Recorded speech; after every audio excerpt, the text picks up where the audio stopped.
Hello दोस्तों, आप सभी का स्वागत है हमारे चैनल में।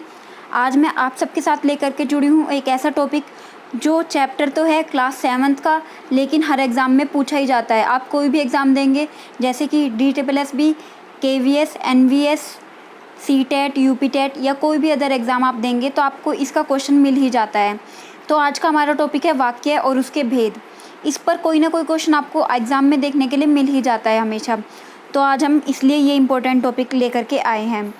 तो सबसे पहले हम पता करते हैं कि वाक्य क्या होता है। वाक्य एक सार्थक समूह होता है शब्दों का एक सार्थक समूह को ही वाक्य कहते हैं। मतलब क्या है कि अगर मैं आपको कोई बात बोल रही हूँ वो आपको समझ क्यों आ रही है, क्योंकि मेरे जो वाक्य हैं वो सार्थक तरीके से जुड़े हुए हैं, उनका कोई मतलब है जब आप सुन रहे हैं। और अगर मैं किसी सेंटेंस को, किसी वाक्य को अलग तरीके से बोलूँगी जिसका मतलब आपको समझ नहीं आएगा तो उसको वाक्य भी नहीं कहेंगे हम। जैसे मैं बोलूँ कि मैं हूँ रहा जा, तो आपको इसका प्रॉपर मीनिंग नहीं समझ आएगा, तो ये क्या होगा, ये वाक्य नहीं होगा। ये सिर्फ कुछ शब्दों को आपस में एक जगह रख देना होगा। वाक्य तभी बनता है जब उसका कोई मतलब निकल कर के आए। जैसे मैं जा रहा हूँ, मैं खा रहा हूँ, शाम पढ़ाई करता है, आकाश भागता रहता है। ये सब क्या है, वाक्य के उदाहरण हैं। वाक्य कब बनता है, क्योंकि सार्थक शब्दों के समूह से। अब हम आगे जानते हैं कि वाक्यों का वर्गीकरण किस प्रकार से होता है। वाक्य रचना के आधार पर 3 प्रकार के होते हैं और अर्थ के आधार पर 8 प्रकार के होते हैं। सबसे पहले मैं बताती हूँ कि रचना के आधार पर किस तरह से होते हैं। सरल वाक्य, संयुक्त वाक्य और मिश्रित वाक्य। अर्थ के आधार पर ये 8 प्रकार के होते हैं। विधानवाचक, इच्छावाचक, आज्ञावाचक, निषेधवाचक, प्रश्नवाचक, विस्मयादिबोधक, संकेतवाचक और संदेहवाचक। तो आज हम डिस्कस करेंगे कि ये किस किस तरह के होते हैं, इनकी क्या पहचान होती है, ताकि आप इनको इजीली एग्ज़ाम में जब आए तो आप इजीली इन क्वेश्चन को कर सकें। तो सबसे पहले हम डिस्कस करेंगे अर्थ के आधार पर वाक्य के भेद। सबसे पहले हमारे पास विधानवाचक वाक्य। विधानवाचक क्या होता है, जिसमें हमें किसी तरह की जानकारी प्राप्त होती है, जिसको पढ़ते ही हमें पता चल जाए कि किसी चीज़ के बारे में हमें जानकारी देना चाहते हैं। तो हम इसकी डेफिनेशन भी पढ़ लेते हैं एक बार। वह वाक्य जिससे किसी प्रकार की जानकारी प्राप्त होती है वह विधानवाचक वाक्य कहलाता है। उसे क्या कहते हैं, विधानवाचक वाक्य, जिसमें कोई जानकारी प्राप्त हो। तो इसका उदाहरण क्या होगा, भारत एक देश है। हमें क्या है, इसमें भारत के बारे में जानकारी प्राप्त हुई है कि भारत जो है एक देश है। राम के पिता का नाम दशरथ है, तो हमें क्या जानकारी प्राप्त हुई है कि राम के जो पिता थे उनका नाम क्या है, दशरथ। दशरथ अयोध्या के राजा हैं। तो आपको इन एग्जाम्पल से पता चल गया होगा कि इसमें किस तरह से जानकारी प्राप्त हुई है। तो ये बहुत ही सिंपल टाइप का है विधानवाचक वाक्य। नेक्स्ट इज निषेधवाचक वाक्य। आपको इनके नाम से ही पता चल जाएगा कि ये किस तरह के हैं। निषेध मतलब मना करना। निषेध का मतलब आपको पता ही होगा कि मना करना किसी चीज़ को, किसी कार्य के ना होने का इसमें भाव प्रकट होता है। जिन वाक्यों से कार्य के ना होने का भाव प्रकट हो उन्हें निषेधवाचक वाक्य कहते हैं। तो जैसे मैंने दूध नहीं पिया, वह कल नहीं जाएगा। तो इनकी पहचान किस तरीके से होती है, इनमें नहीं, कभी नहीं, इस तरह के जो शब्द हैं वो यूज़ होते हैं। इनसे आप बहुत ही आसानी से पहचान सकते हैं, इन सेंटेंसेस को आप आसानी से पहचान सकते हैं। तो अब हम अगले पर चलते हैं।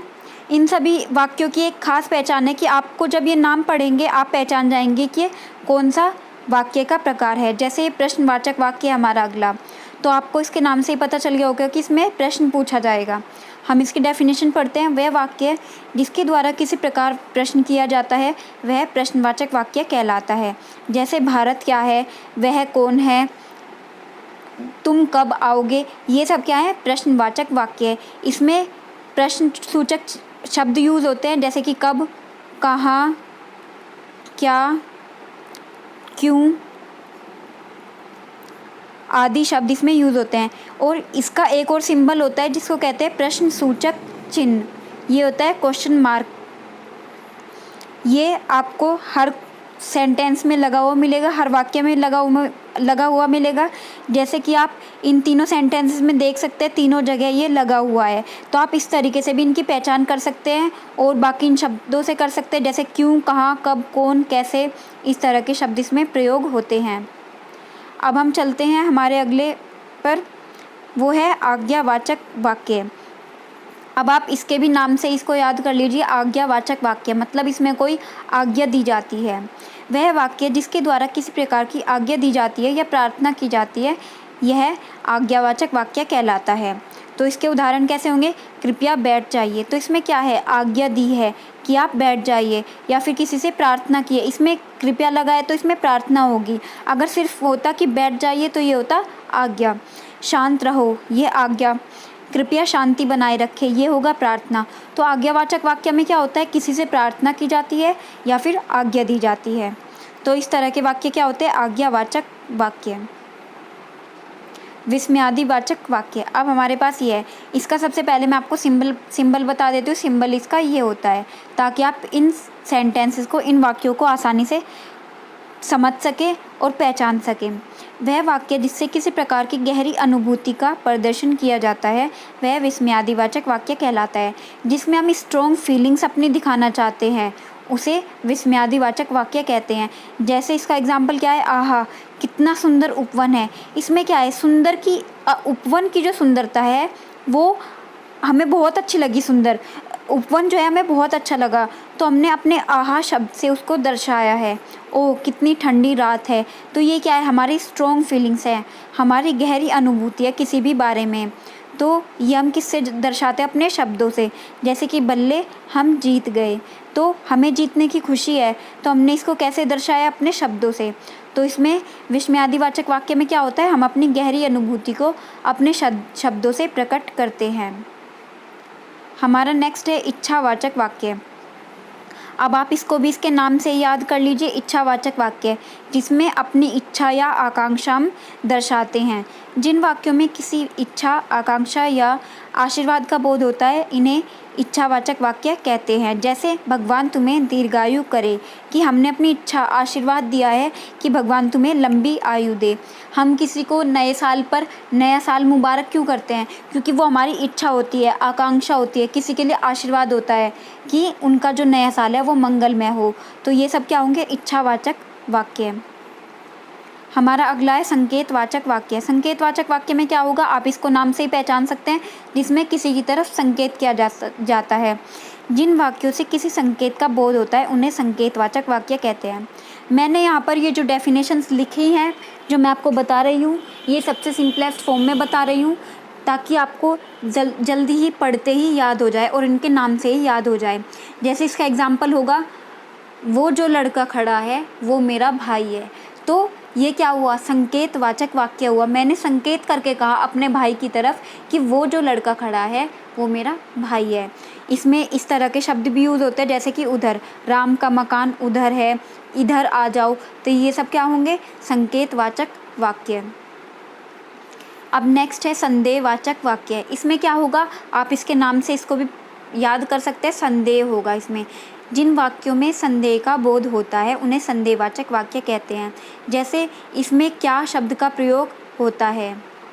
इसमें हमें, जब हम सेंटेंस पढ़ेंगे, अब आप पूछेंगे कि प्रश्नवाचक और संदेहवाचक में क्या फ़र्क हुआ, उसमें भी तो क्या शब्द यूज़ होता है। लेकिन जब आप इनको पढ़ेंगे सेंटेंसेस को, तो आप खुद फ़र्क महसूस करेंगे कि ये प्रश्नवाचक वाक्य नहीं है, जबकि ये संदेहवाचक है। वो किस तरह से? क्या वह यहाँ आ गया? तो हमें इसमें संदेह हो रहा है कि क्या वह यहाँ आ गया। मैं आपको एक और एग्जांपल देती हूँ। जैसे मैं अभी अपने घर पर नहीं हूँ, तो मैं, और ये शाम का समय, खाने का समय, तो मैं सोच रही हूँ कि पता नहीं घर पर खाना बना लिया होगा क्या।